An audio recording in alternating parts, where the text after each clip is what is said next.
O rexedor ribeirense compareceu esta mañá en rolda de prensa para facer balance da súa xestión, xusto cando se cumpre o ecuador do seu mandato á fronte do consistorio, e o resultado, segundo el, non pode ser máis que satisfactorio, a pesar de que parte del, aproximadamente un ano e medio, estivo marcado pola pandemia. A legislatura,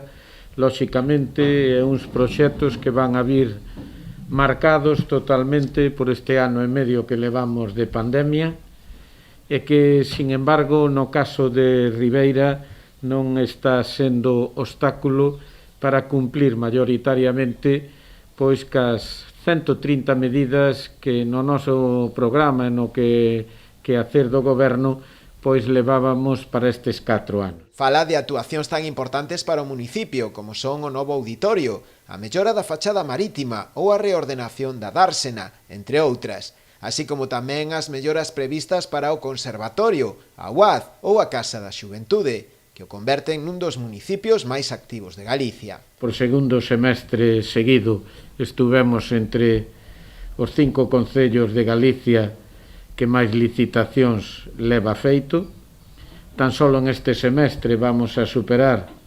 sin contar os contratos menores, que recordo que en obras son hasta os 40.000 euros, vamos a superar a treintena dos mismos, e polo tanto durante este tempo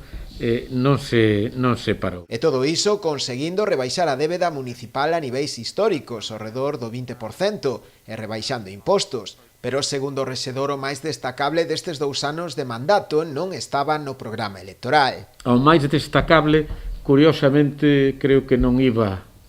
no programa electoral. Ten que ver co que foi a pandemia en sí, que foi o Plan Reactiva Ribeira. Eu creo que Ribeira dou primeiro un exemplo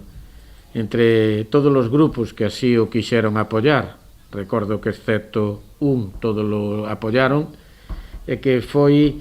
das primeiras, por non decir a primeira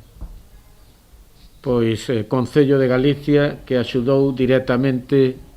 a aqueles sectores máis perxudicados. Quedan pendentes para o que resta de mandato actuacións tamén moi avanzadas, como a nova biblioteca, o módulo de atletismo, a futura sede do Club de Remo, a travesía de Palmeira ou mesmo a variante, moitas delas posibles grazas tamén ao apoio da Xunta, que segundo el se viu incrementado notablemente neste tempo.